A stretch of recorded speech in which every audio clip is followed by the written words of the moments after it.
So I say a lot of stuff in my tech videos and my Apple videos that make me a little bit too hot for brands to affiliate with, but I hold my obligation to the viewers very highly, and so I want to make honest reviews, even with my favorite company in the world, which is Apple, which is why I still call myself an Apple fanboy. I wanted to make the best iPhone 14 video on the internet, and I believe that's what we've done. So here I've got the best iPhone you can get. This is the iPhone 14 Pro Max in the space black color, and today we're going to be comparing it against the 12 Pro Max, which was my previous daily driver, and asking the question, is it worth it to upgrade from the 12 Pro Max or older iPhone to the 14 Pro Max? Now, you may be asking, why not compare it to the 13 Pro Max? I've had the 13 Pro Max. I gave it back and went back with the 12 Pro Max to wait for the 14.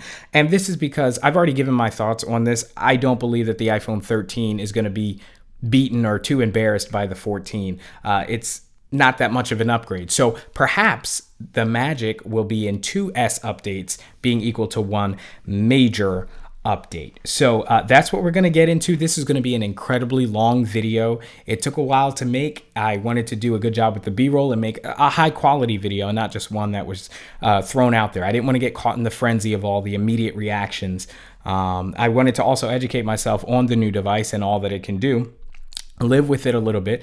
So sit back and relax. Now, I want to start this by saying I'm an Apple fan. I'm an Apple fanboy. Okay, I still call myself that because I've only ever used Apple devices. I put my money where my mouth is. Apple makes the best tech in the world, in my opinion. That's why I've got M1 Pro MacBook Pro. I've got M1 iPad Pro. I've got Series 7 Apple Watch, AirPods. I'm sitting here with the iPhone 14 Pro Max, the best iPhone that you can get. Anytime I get an iPhone, I try to go for the best that I can get because I really do believe they make the best products. But that doesn't mean they're a perfect company. And when they make these mistakes, I'll be as kind as I can. But I have to call it out, right? I'm gonna say something. So. And I know that saying stuff like that is going to make it so that I'll never be too closely working with Apple. I've heard John Rettinger talk about the horror stories he's had about how Apple likes their people to work. And I'm going to say something before I start this video that is going to further push me away from the mainstream in the tech. And that's why I'm really falling into the viewer's hands. So please do like the video. Please do subscribe because this is not going to be received well by a lot of people. Before we get into the iPhone stuff. So I see a lot of YouTubers, especially ones that work closely with Apple. You can tell because they're getting certain exclusive privileges, not only being invited to the Apple event. And again, Apple does a good job of inviting some people who are going to be positive and negative to their event. So that's not what I'm saying. But you start to see certain exclusive access and certain things that certain tech YouTubers are getting access to. And it's like, okay, well, they're close in with Apple. That's great. But why is that?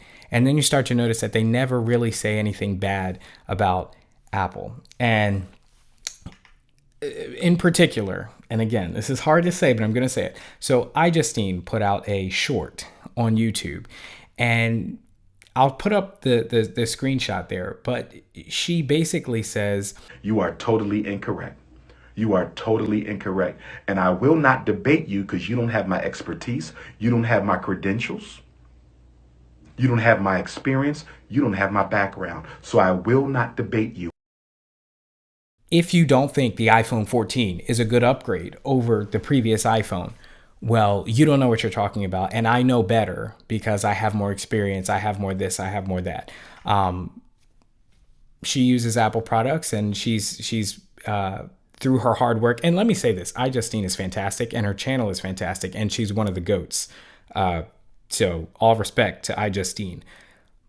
But it's clear as day. I'm not going to sit here and pretend like I don't see that maybe Apple asked her to do a video like this. Maybe they're doing some kind of damage control because let's be honest, what people are talking about is the Apple Watch Ultra. That's getting a lot more buzz, at least in the tech world with people I'm talking to, versus the iPhone 14 Pro Max. And it's just because, not that it's not a great phone and probably the best phone in the world, but it's not that exciting, okay? And so maybe that's coming around to Apple. They're understanding that that's kind of how it's being received, and so they're kind of doing damage control. So I just want to point stuff out like that, where it's like, we have to be honest as tech reviewers. But that's all I'm going to say. iJustine is fantastic. I follow a lot of her work, and she inspires me to make stuff. But and so it's not really about iJustine. It's about tech YouTubers in general and the community. When we get too paid by certain companies, when we get too close, we start to lose our own objective opinions on tech. And so that was something I wanted to point out. Anyway, let's get into iPhone 14 Pro Max. I'm going to pull up the iPhone 13 Pro Max here just for fun, just for kicks and giggles here. But really what we're looking at is the iPhone 14 Pro Max versus the iPhone 12 Pro Max, which is one of my favorite phones. I think my favorite iPhone of all time was the XS Max, right around that area, where it was just great performance. It had the full screen body, Face ID, all that kind of stuff. It was a really good phone. Anyway. So the iPhone 14 Pro Max, the new color is purple. The iPhone 12 Pro Max, its new color was Pacific Blue. And with the 13 Pro Max, which again is not that important for this video, was Alpine Green, okay? Personally, tomato. I mean, to each his own on these colors. If you want my personal opinion, let me just actually say this. This is the greatest iPhone color that I've ever seen. Can I say that? Yeah, I'm going to say it. It's the greatest iPhone color that I've ever seen. I didn't like it online. The pictures do not do it justice. Apple, it's the chef's kiss. This thing looks so jet black in all my video shoots. I use this as a monitor for my Zcam, which you're watching this video on. Oh man, the stainless steel black color, and you know the glass is slightly darker than the space gray version, but it is darker, and it does a lot. When it hits a certain angle, it just looks jet black. Greatest iPhone color. I don't even think that's a hot take, and I think that the space black outshines the purple. Wasn't a huge fan of the purple. Anyway, this is enough about colors. Let's get down to the nitty gritty. So all three of these phones have the same 6.7-inch Super Retina XDR display, which is really awesome. But an upgrade that you will get from the 12 Pro Max to a 13 or 14 Pro Max is the ProMotion, which is a 120 hertz display. So it's actually interesting because right now with the M1 Pro MacBook Pro, that's got the Super ProMotion display. The M1 iPad Pro has 120 hertz as well, and now the iPhone has it. So I'm in total high refresh rate world all the time, and it'll be interesting to see if it's hard to go back to lower refresh rate devices, but we'll only know that over time. Also, the iPhone 14 Pro Max has the always on display. And now a lot of people don't like that, myself actually included. I like my phone display to be off. I don't really need it to be on when I'm not using it. I mean, for notifications, that's fine, but when you're rocking an Apple Watch, you're going to get a lot of those notifications on your wrist anyway, so I don't need to be looking at the screen all the time. Plus, if it can even save a smidge, 2, 3, 4, 5%, I'd rather take that than having the display always on, especially, again, when you have the Apple Watch. But that is an upgrade of the 14 Pro Max and the 14 Pro series, but I don't think that's really that worth it. ProMotion is nice, though, but you also get that on the 13 as well. So the SOS features, you have emergency SOS on all these devices, but you also get the new crash detection on the 14 Pro Max. I may be testing this out. I may put this in like a super rugged case, and I'm going to see if I can drop it off of something really high, get like a regular MPH type of speed going, and then abruptly stop, obviously, when it hits the ground. See if it triggers that. I don't know if there's any like legal repercussions for triggering a crash detection. I just got to get down to the ground and stop it before it calls the authorities. Anyway, that's a side note. But you do get crash detection. That's a great feature. Honestly, if it's a safety question, go ahead and get the 14 Pro Max right away, because crash detection could save lives, legitimately. Good job, Apple. So let's talk about these cameras. So you got the Pro camera system on all three devices. But with the 14 Pro Max, you're getting the 48 megapixel main camera with an ultra wide and a telephoto, which you get across the board with the other ones as well. And those, the ultra wide and the telephoto, are the same camera. It is only the bump on the 48 megapixel main camera, the 14 Pro Max, that gets an improvement. Have I seen much of an improvement? Here's the problem. Okay, yes, you're going to get better light in photos. You're going to get, a little bit more clarity. But at the end of the day, it's not just about the devices on which we capture content. It's about the devices on which we consume content. And not everybody has, I mean, I've got a Pro Display XDR on the MacBook and a Pro Display XDR on the iPad and a Pro Display XDR, well, an XDR display on the iPhone as well. And even with those, like creme de la creme screens, I'm not seeing too much of a difference with video. With images, yeah, probably. But a lot of that at this point is software. It's the way that they're processing the image to take several pictures. I mean, you have that smart photography, and you get the photonic engine as well with the iPhone 14, which is a software feature. It's basically the ability of the iPhone to take multiple pictures, process them, do one overexposed, one underexposed, make the mix in between them, get all the detail in the shadows, and still preserve the highlights and stuff like that. A lot of that's software at this point. The truth is, unless you're making bigger sensors, what are we really talking about with cameras on these iPhones? Again, with the devices we're consuming the content on as well, you're not going to notice it much. So I know cameras are a big thing because these are essentially cameras now that happen to take phone calls, but you're still shooting 4K 30, 4K 60 on iPhone 12 Pro Max. So definitely iPhone 13 and all that kind of stuff. But what you do have now that the iPhone 12 Pro Max doesn't have is cinematic mode, which was introduced on the 13 series. And what that is it gives you that blurry background where you can change the focus after you've recorded the video. And that was previously 1080p only, but now with the 14 Pro Max, you get 4K HDR. And of course you get Dolby Atmos, you get Dolby Vision, all that great kind of stuff with the 13.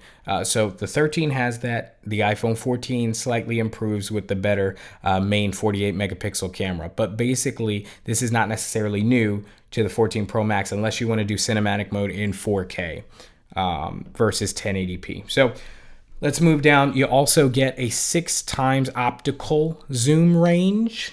But you do get that versus 5x on the 12 Pro Max. Again, the 12 Pro Max is still a banger of a phone. Kudos to Apple, but it's for what you did in the past too. This thing is a rock solid device, and it still bangs with the best of them today. But 5 times zoom range on the 12 Pro Max versus 6.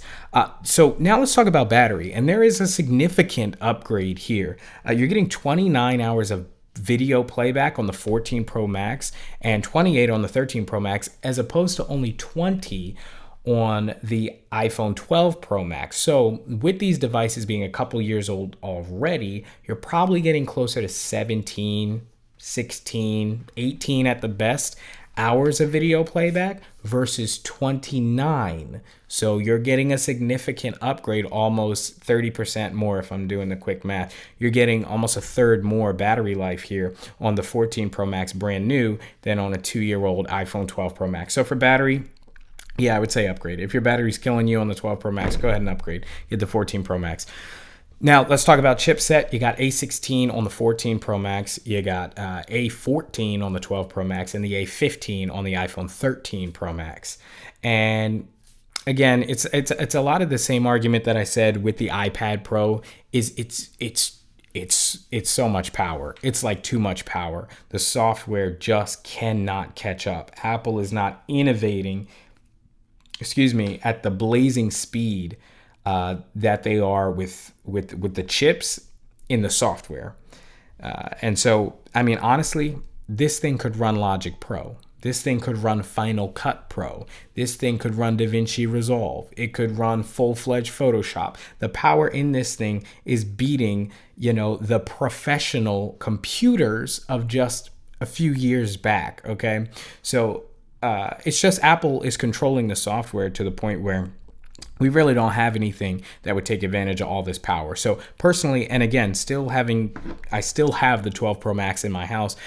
It is a beast. I haven't noticed slowdown on anything. It's a base model, 128 gigs. I have about 48 gigs, just under 50 gigs remaining on this thing, and it flies. Like none of the new apps really slow it down. Of course, you're talking maybe a second or two probably against the new iPhone 14 Pro Max. it's nothing you're going to notice unless you got the 14 Pro Max right next to you. And at that point, why are you using the 12 anyway? But a lot of the beefier applications I usually use, if you guys are like, I'd blow way past 128, I got the M1 iPad Pro. So the beefier applications, a lot of the streaming, a lot of the heavier games and stuff, video editing, I'm doing on the iPad Pro. I'm not doing it on an iPhone. So that ends up giving me a little bit more space. So just to get into the technicalities, it's a 6-core CPU across the board for the 14, 15, and 16 A Bionic chip. But you got a 5-core GPU now with the iPhone 14 Pro Max.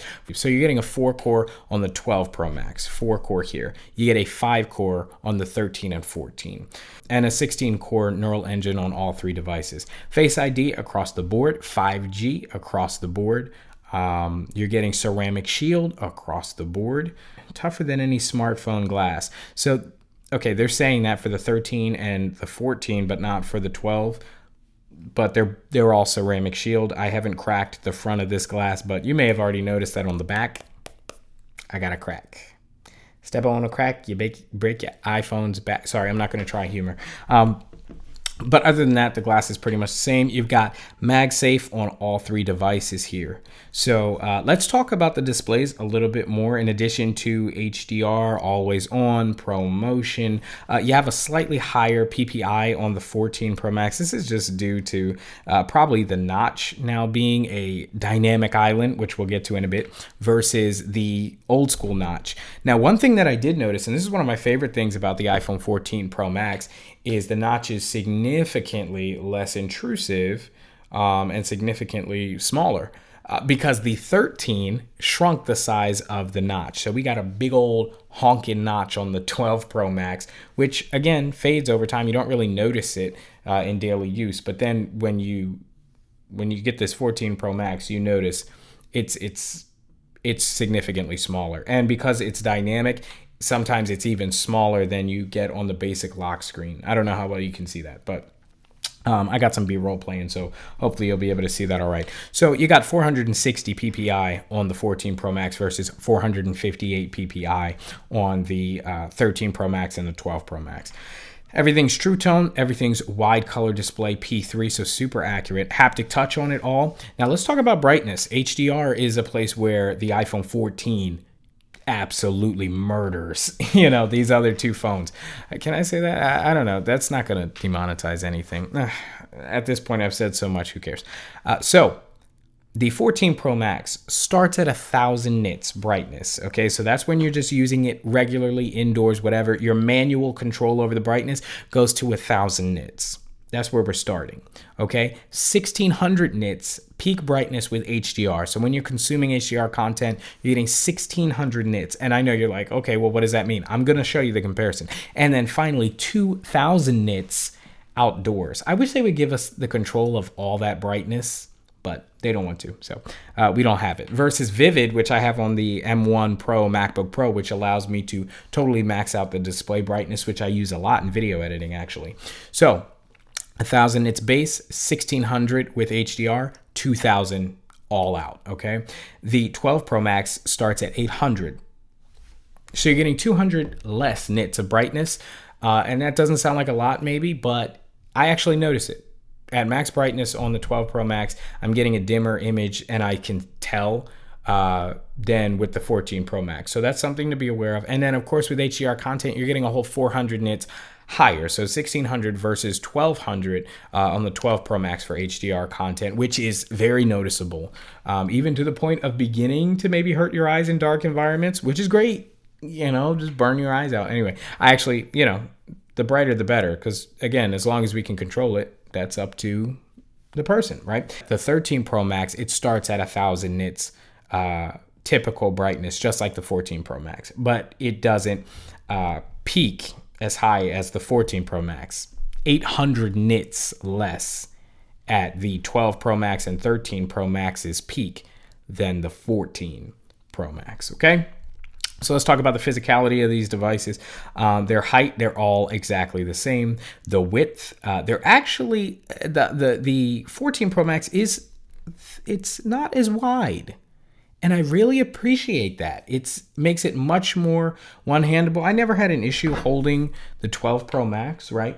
I usually do a little pinky under it to support it so that I can kind of freehand it like this and do whatever I need to do. I barely even need reachability when I'm holding it like this. But the 14 Pro Max, you actually do notice that it's a little thinner, I guess you would say. Yeah, not wide, but thin. Depth, okay, so it is actually a thicker device at a 0.31 inches versus 0.29 inches on the 12 Pro Max. So it's a thick boy, but honestly, when you compare it to the 13 Pro Max, okay, the 13 Pro Max was also thicker than the 12 Pro Max. Nothing was as thin as this, and that's why I think it's such a great phone, because it's got the new rounded, squared off corner design that we had wanted from our days of the 10 to the 11, okay? But it's also super thin, it's super powerful, got great cameras.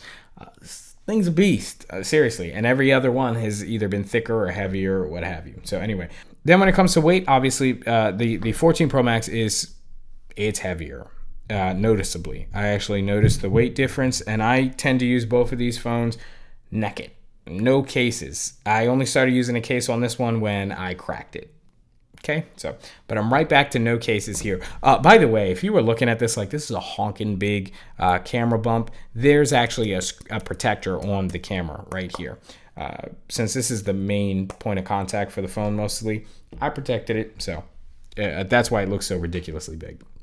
Now, in terms of waterproofing, dust, and all that, they're all the same across the board. 12 Pro Max is banging with the best of them in terms of that. Some things you do have with the camera in terms of photography, though, as opposed to the 12 Pro Max, is the photonic engine, photographic styles. The front-facing camera now has autofocus if you're into that. Again, it's like a camera on an iPad. Like, how much serious photography are you doing with the front-facing camera on an iPhone? You're getting cinematic mode, 4K, 30 frames. Oh, 30 frames. I thought it was 4K, 60 frames. So you don't get that. iPhone 13 does cinematic mode at 1080p at 30 frames. iPhone 14 does 4K HDR cinematic mode at 30 frames. So you're getting an improvement there for sure. ProRes video recording at up to 4K 30, which is great, but so could the iPhone 13, but the 12 Pro Max could not do that. So for my folks who are trying to use their iPhone as their main camera, yeah, the 14 Pro Max is probably a good upgrade because it can now do ProRes recording, 4K and stuff like that. Cinematic mode in 4K as well if you want that blurry background and stuff. So I would say it's worth the upgrade if you're using iPhone as your main camera for YouTube and content creation and stuff like that. Okay, so with the specs out of the way, does the 13 and 14 spec upgrades give you enough to move on from your thin, light, powerful 12 Pro Max? Let me think about this for a minute, because I'm literally deciding right here on camera. This is not scripted. Is it worth it? As of right now, I'm going to say yes. I've been speaking, I was prompted by Jay Laracuente of the Baseball Banter broadcast that potentially the rumors were saying iPhones were going to be folding soon. And I think that would be incredible. And if that is the rumor that starts to solidify, don't get the iPhone 14 because it's going to be worth it. Waiting the 3 years, your 12 Pro Max is still a locomotive of a phone. It will get you to year 3. And you're going to enjoy that folding iPhone. If those rumors never materialize, however, I think that the 14 Pro Max is enough of an upgrade. You're not going to be kicking yourself because you can't tell the difference between a 12 Pro Max and a 14 Pro Max. You can tell the difference. ProMotion alone, as soon as you turn on the phone, you're going to notice that.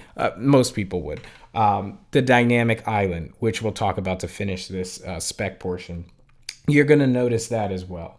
The louder speakers, which not a lot of people talk about, they're significantly louder. There were things that I could not do with the 12 Pro Max because the speakers just weren't loud enough. For instance, if I was like cleaning the bathroom, I had water running, or doing the dishes, I had to either put on a Bluetooth speaker or put in some headphones to hear sometimes over the water so I could hear vocals crisp and clear. The 13 Pro Max improved on that, and then the iPhone 14 Pro Max improved on that. So you're getting a significantly better audio experience from these speakers, which is crazy because the top speaker on the 14 Pro Max is razor thin. So excellent engineering by Apple, as always. So the speakers are definitely an improvement. And then let's talk about Dynamic Island and how useful it actually is. I'm not going to judge it yet because it will be open to third-party applications and they'll be able to expand on the features of Dynamic Island. However, it is giving me bad memories of Touch Bar on the Mac, things like that. And I actually like the Touch Bar. I know that's a hot take. That's not a popular opinion. I think you can tell by this point I won't be known for my popular opinions. But yeah, so Dynamic Island's really going to have to show me some serious functionality. Right now, it's been very useful with screen recording. When I'm screen recording my phone, instead of having to pull down the control center and hit the stop button, it's right there. I can just hit the stop button because it's right in the Dynamic Island. So that's nice. Music, timers, phone calls, AirDrop, those kind of things right now run right in the Dynamic Island. I can tap on them at any moment. I would feel like it would just be natural to put the last run app in the Dynamic Island so that you could easily hot swap between them. I know it's kind of easy to do anyway because you could just swipe your finger across the bottom of the phone and it will go back to the previous app. But it's like, okay, we could already do that, so then why have the Dynamic Island at all? It's for specific apps, again, like timers, like things that you're going to want quick access to, and maybe you've opened up so many apps that it's way deep down in the app library at this point, running in multitasking. So instead of having to run through all that or to look through your iPhone home screen for the app again, you could just tap it up there. So again, I'm not going to judge it, but Dynamic Island has some potential, but it also has the potential to be a gimmick. What they've done actually though with the camera and the sensor itself is super seamless. So they actually killed the pixels in a certain amount of space around the actual cutout for the camera and the sensor. And they did that because they're not always getting a perfect cutout for the pill shape in the actual manufacturing process, and that would look really un-Apple-ish if it was not a perfect oval, if it was jagged or anything. So they make this buffer of dead pixels, which again on an OLED screen are perfect black. So that makes every single iPhone 14 have a perfect cutout for the Dynamic Island. And you know, dynamic it is. It is dynamic. I can't take that away from it. But that's definitely the flagship feature of the iPhone 14 Pro Max. So if you want to hear my thoughts on the iPhone 14 Pro Max in general, in terms of what I think of the phone as a whole versus like every iPhone ever made, I already made a video on that, so check that out. That's my reaction to the Apple event. I do want to bring attention once again.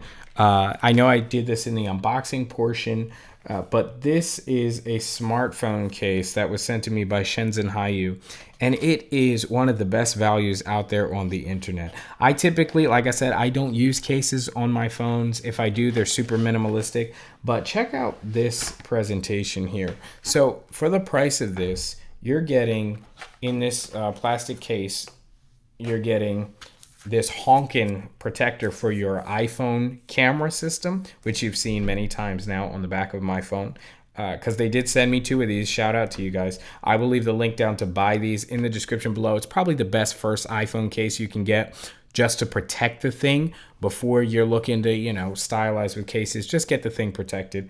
It comes with a clear. They sent me a clear and a smoky black one, which I can't find, but it's definitely in the unboxing portion of this video. And look at this. It's not dingy clear. It's not fingerprint clear. That is a clear iPhone case. Very minimalistic, nothing too fancy. I featured these in a short before, talking about how big that iPhone cutout was. And this is a great iPhone 14 Pro Max safe case. I know there are a lot of cases out there that say they're good for iPhone 14, and then they're not because the manufacturers just think, oh, well, it's probably pretty close to the previous version. No, these things were truly ahead of the time, and they knew the dimensions of the iPhone before it came out. I'm not going to put that back. And so they did a good job. Now, it's not only the camera protector. It's not only the case. You get a screen protector, and not just one. You get 2 screen protectors for the iPhone 14 Pro Max. And not only that, but you get a second camera bump protector. So if you bought 2 iPhones, well, no, because they only gave you 1 case. But if your friend or your spouse or anyone needs a screen protector for their iPhone 14, or you maybe misapply the first one or break the first one, there you go. You got 2 in there.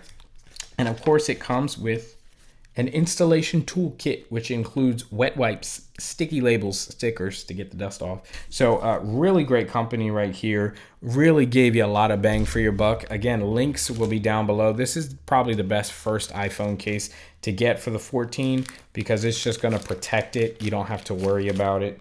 And then, you know, you're going to stylize later in the future. So thank you again to Shenzhen Haiyou for this case. Both of them, fantastic product. I will go further in depth with those as well at a later date. So stay tuned. Okay, so we covered it all. I gave you sweet B-roll. We saw unboxing footage for the iPhone 14 Pro Max. We talked about the specs. I talked about the state of Apple Tech YouTube. And of course, I gave you my recommendation for iPhone 14 versus iPhone 12 Pro Max. Yes, it is worth the upgrade from a 12 Pro Max or older. If you have the 13 Pro Max, I stand by what I said. Do not upgrade to the 14 Pro Max. Take your chances for a folding iPhone in 2023. With that being said, this has been an extremely fun, extremely long YouTube video. It might be up there as one of my longest videos. Please show the support. Again, guys, I need you. With the stuff that I'm saying, the kind of stuff that I say, I'm not going to beat a dead horse here, but I really need the support of everybody watching because a lot of the brands are going to steer clear because it's just too hot. You can see that it's quality. You can see that I'm making points that are legit, looking at specs and stats and those things. So it's not like this is all just hate YouTube, hate videos.